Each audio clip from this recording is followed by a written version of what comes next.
থেকে বিদায় দেওয়ার চেষ্টা করছো, বোঝো না ঢ্যাক এও কি দেখো না।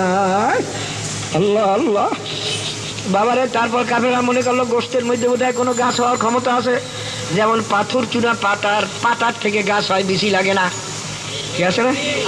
পাথর চুনা পাতা দেখছেন না? তারা মনে করছে গোষ্ঠের মধ্যে বোধহয় গাছ হওয়ার ক্ষমতা আছে, ঠকাইতে পারলাম না। একটা খেজুরকে আগুনে পোড়াইয়া কালো কয়লার মতো বানাইয়া আল্লাহর হাবিবের দরবারে গিয়ে বলে, মুহাম্মদ সাল্লাল্লাহু আলাইহি সাল্লাম, এই খেজুরটা পোড়াইছি, কয়লা হয়ে গেছে, এটার দানায়ও কিছু নাই, গোস্তও কিছু নাই, মোটায়ও কিছু নাই, এইটা লাগাইলে যদি গাছ হয় মনে করবো তুমি ঠিক আল্লাহর নবী। আল্লাহর নবী পোড়া খেজুর জমিনে লাগাইছেন, তার থেকে গাছ হইল। এখন পর্যন্ত মাওলা কিয়ামত পর্যন্ত এই কুদরত দেখাবার জন্য এখনো তো মদিনা শরীফের গাছে আজওয়া যেটাকে বলা হয় পোড়া খেজুর পাওয়া যায়। হাদিসে আছে আল্লাহর হাবিব ফরমাইছেন, এই আজওয়া খাইলে পরে সমস্ত জাদু পর্যন্ত নষ্ট হইয়া যায়, বাবারে বিষ পর্যন্ত নষ্ট হইয়া যায়। আমাদের দেশের লোকের স্বামী বিচ্ছুতি কাটলে পরে ঝাড়ফুঁক ঔষধ লাগে, মদিনা শরীফের লোকের শুনছি এখনও নাকি স্বামী বিচ্ছুতি কাটলে পোড়া খেজুর খাওয়াইয়ে দিলে সমস্ত বিষ পানি হইয়া যায়। এই ব্যাপারে যারা মানুষ তারা চিন্তা করে এই আল্লাহর হাবিব কোনোদিন মিথ্যা বলতে পারেন না।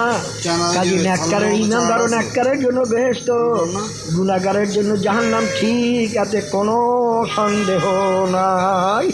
যারা মানুষ তারা বাইরে চিন্তা করিয়া না দেখেও তারা নেক করার জন্য পাগল হইয়া গেছে, বেহেশতে যাওয়ার জন্য পাগল হইয়া গেছে। আমি গতকালকে বলছিলাম বাবারে, দুনিয়ার জন্য পাগল হয়েছে, দুনিয়াতে আসলে আরামের জায়গা না। এই বেশি গরম, এই বেশি ঠান্ডা, এই বালা, এই মুসিবত, বাবার এই শত্রু, এই হিংসুক, এই বাবারে ব্যারাম, এই পীড়াই বুড়ো হইয়া যায়। এই ছেলে মেয়ে কথা শোনে, এই বিবি কথা শোনে না, বাবারে জ্বালার পর জ্বালা। তারপর যতই আরামে থাকি না কেন, যখন চক্ষু চিরে ধরে বন্ধ হইয়া যাইবে তখন আস্তে ধরাধরি করে নিয়ে কবরে শুয়াইয়া রাখবে। আর আমি কালকে বলছিলাম দুনিয়ার কাজে কত কষ্ট, তারপরে দুনিয়ার শান্তির জায়গা না। এই দুনিয়ার জন্য এত কষ্ট করে লেখাপড়া করতে পারলাম, চাকরি বাকরি করতে পারলাম, ব্যবসা বাণিজ্য করতে পারলাম, চাষাবাদ করতে পারলাম, রিক্সা ভ্যান চালাইতে পারলাম। আর মাওলার বেহেশতে আসলে আরামের জায়গা, ওই বেহেশতে শুধু শান্তি আর শান্তি। আল্লাহ আপনি কবুল করিয়ে লইলেন বাবারে। যেখানে গরম নাই, ঠান্ডা নাই, আল্লাহ পাকের কালামের ঘোষণা বুঝি না, বুঝি না রেখে বাবা, যদি না বুঝে আসো মনে করিও গরু হয়ে গেছি। আল্লাহ পাক ফরমান, মা তাশতাহি আনফুসুকুম ওয়া লাকুম ফিহা মা তাদউন। বেহেশতে তুমি যা চাবা তাই পাবা, তোমার মনে যা চাইবে তাই করতে পারবা, তাই তোমাকে দেওয়া হবে। বাবারে দুনিয়াতে কোনো রাজা বাচ্চা এমন একটা লোক নাই যে বলতে পারে আমার মনে যা চায় তাই আমি পাইছি, কেউ তা পায় না। বাবারে মনে যা চায় তাই মানুষ পায় না।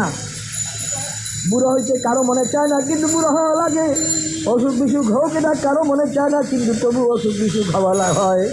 বাবারে বিপদ আপদ আসুক, কেউ মনে চায় না, কিন্তু তবু বিপদ আপদ আসে। বাবারে আমার শত্রু থাকুক, এটা কেউ চায় না, তবু মানুষের শত্রু আছে, মানুষ বলতেই তার শত্রু আছে। আর বাবারে বেহেশতে তুমি যা চাবা তাই পাবা। বেসাজা পেয়াজারে নবাস কাফেরা বা কাফে কারে নবাস। বাবারে যদি এই ইমান আনার পরে ইমানদারও নেককার হইয়া কবরে যাইতে পারি, মাওলার কালামের ঘোষণা, তার জন্য আমি ফেরদাউস বেহেশত রাখিয়া দিলাম।